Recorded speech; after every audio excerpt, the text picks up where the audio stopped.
Geography पढ़ाता हूँ। पहले ऑफलाइन पढ़ाता था, अब ऑनलाइन पढ़ाता हूँ। तो आज हमारी पहली क्लास है ज्योग्राफी की और आज हम पढ़ेंगे भूगोल का परिचय कि भूगोल है क्या।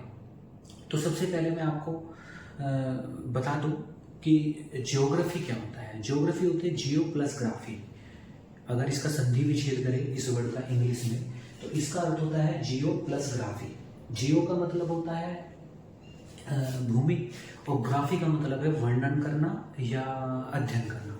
तो ज्योग्राफी का अर्थ होता है भूमि का अध्ययन जिस सब्जेक्ट में किया जाता हो वो होता है ज्योग्राफी।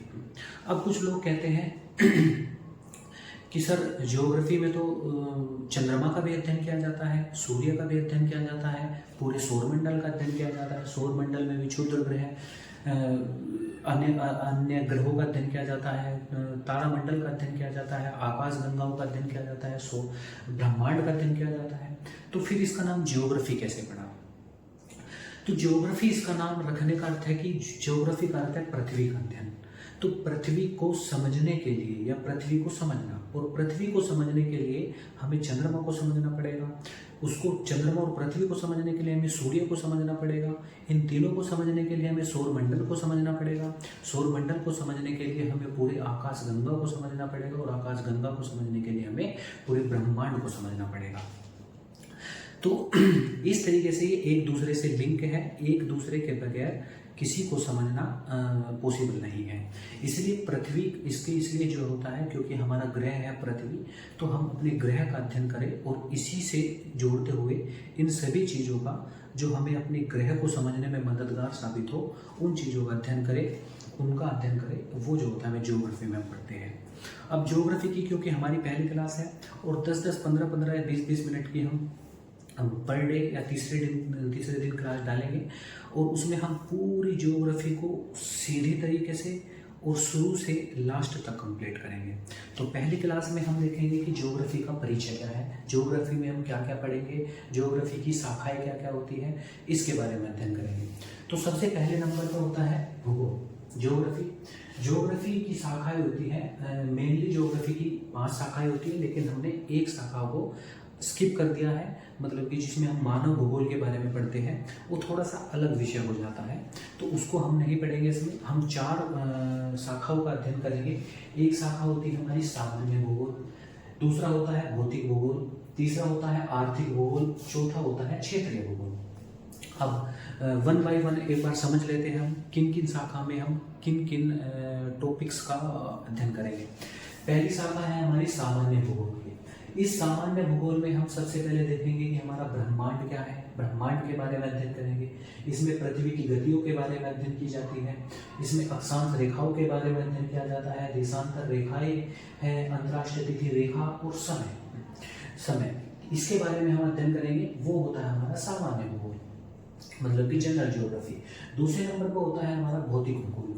भौतिक भूगोल में हम किसका अध्ययन करेंगे? भौतिक भूगोल में हम स्थलमंडल का अध्ययन करते हैं। स्थलमंडल वही स्थलमंडल जिसमें हम महाद्वीपों के बारे में अध्ययन करते हैं। स्थलमंडल का मतलब है महाद्वीप, महाद्वीपों का अध्ययन। महाद्वीप में हम जो है चट्टानों के बारे में पढ़ेंगे, पर्वतों के बारे में पढ़ेंगे, पहाड़ों के बारे में पढ़ेंगे, रेगिस्तान के बारे में, मैदान के बारे में, पठार के बारे में और अनेक ऊंचावचों के बारे में पढ़ेंगे, अनेक स्थलाकृतियों के बारे में पढ़ेंगे जो स्थल पर मौजूद होती है, उसे स्थलमंडल कहा जाता है। अब एक जलमंडल होता है, चूंकि जलमंडल का अर्थ होता है हमारे महासागर। महासागर के अंदर भी जितने भी ऊंचावच है, जितनी भी स्थलाकृति है, चाहे वो कॉन्टिनेंटल शेल्फ हो, कॉन्टिनेंटल स्लोप हो, या हमारी जो है कॉन्टिनेंटल राइज हो, या अबेशल वेशीन हो, किसी भी तरीके के हो, या मिड अटलांटिक रिज हो, या हमारे ट्रेंच हो, जो गर्त होती है, खाइयाँ होती है, घाटी होती है, और समुद्र के अंदर, महासागर के अंदर भी हमारी बहुत सारी वोल्केनो पहाड़ होते हैं, वोल्केनो पर्वत जो होते हैं, और उनके अंदर जो द्वीप होते हैं वो कैसे बनते हैं, इसके बारे में अध्ययन किया जाता है। वो हम स्थलमंडल में करेंगे, जलमंडल में करेंगे।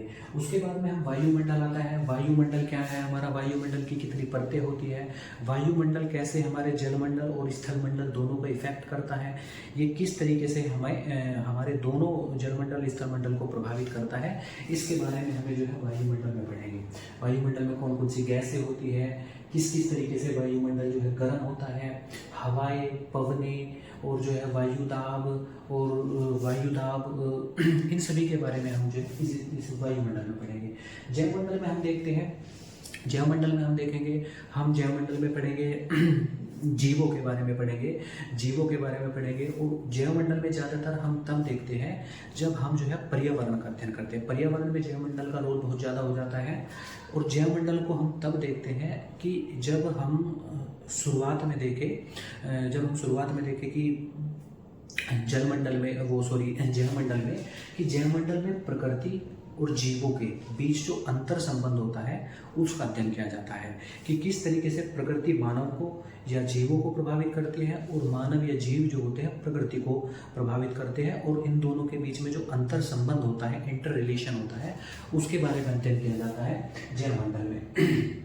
आर्थिक भूगोल में हम क्या करेंगे? आर्थिक भूगोल में हम कृषि को देखेंगे, पशुपालन को देखेंगे, मत्स्य क्षेत्र, मछली वाले क्षेत्र उनको देखेंगे, खनिज संसाधनों को देखेंगे और परिवहन को देखेंगे। तो ये जो 5 क्षेत्र होते हैं हम आर्थिक भूगोल में देखेंगे। अब क्षेत्रीय भूगोल का मतलब होता है, क्षेत्रीय भूगोल में क्योंकि हमारा देश इंडिया है और भारत है और हमें भारत का अध्ययन भी करना है, वो भारत की ज्योग्राफी का अध्ययन करना है।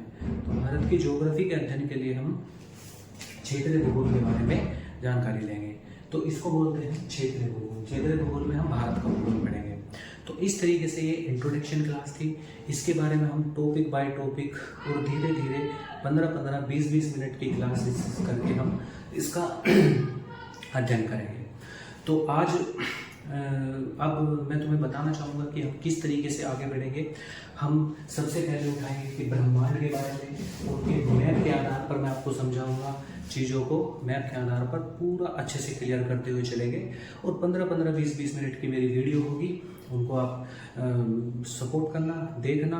और आगे मिलते हैं अगले क्लास में। हम ब्रह्मांड के बारे में, पृथ्वी की उत्पत्ति और विकास को लेकर नई वीडियो लेकर आएंगे और नई क्लास लेके आएंगे। तब तक के लिए नमस्कार, जय हिंद।